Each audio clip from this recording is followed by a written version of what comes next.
எல்லோருக்கும் வணக்கம். நான் இப்போ சொல்ல போகிற மெசேஜ் என்னன்னு பார்த்தீங்கன்னாக்கா, நீண்ட நாளாக படுதா அதற்கான உடனடி தீர்வு தான் நான் இப்போ சொல்ல போகிறேன்.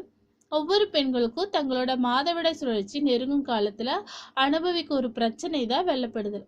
அதுவே இந்த வெள்ளப்படுதல் பிரச்சனை நீண்ட காலமாக தொடர்ந்தா பெண்களின் இனப்பெருக்க உறுப்பு மிகுந்த பாதிப்புக்கு உள்ளாகும்.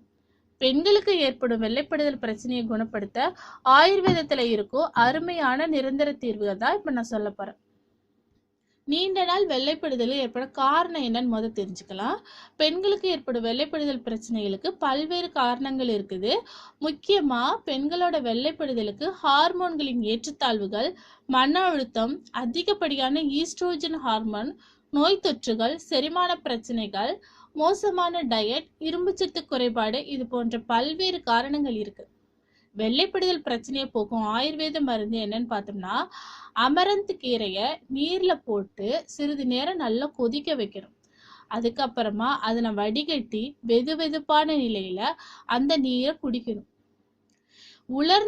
அதற்கடுத்ததா உலர்ந்த நெல்லிக்காயின் விதைகளை பொடி செஞ்சு அதை மோருடன் கலந்து தினமும் 2 வேளை குடிச்சிட்டு வந்தோம்னாக்கா விரைவிலேயே நல்ல பலன் கிடைக்கும். அடுத்ததா நெல்லிக்காயை பொடி செய்து அதை சிறிதளவு தேனில கலந்து தினமும் 2 வேளை குடிச்சிட்டு வந்தோம்னாக்கா வெள்ளைப்படுதல் பிரச்சனைக்கு விரைவிலேயே ஒரு நல்ல தீர்வு காணலாம். வெந்தயம் பெண்களின் வெள்ளைப்படுதல் பிரச்சனைக்கு ஒரு நல்ல தீர்வாக இருக்கும். எனவே 2 ஸ்பூன் வெந்தயத்தை நீர்ல போட்டு கொதிக்க வச்சு அந்த தண்ணீரை வடிகட்டி குளிர்ந்ததோ அதனை கொண்டு யோனி பகுதியில் சுத்தம் செய்யணும். பெண்கள் தினமும் ஒரு வாழைப்பழத்தை சாப்பிட்டு வந்தோம்னாக்கா வெள்ளைப்படுதல் பிரச்சனையிலிருந்து விடுபடலாம். அல்லது வாழைப்பழத்தை நெய் சேர்த்து 1 நிமிடம் வதக்கி கூட தினமும் சாப்பிடலாம்.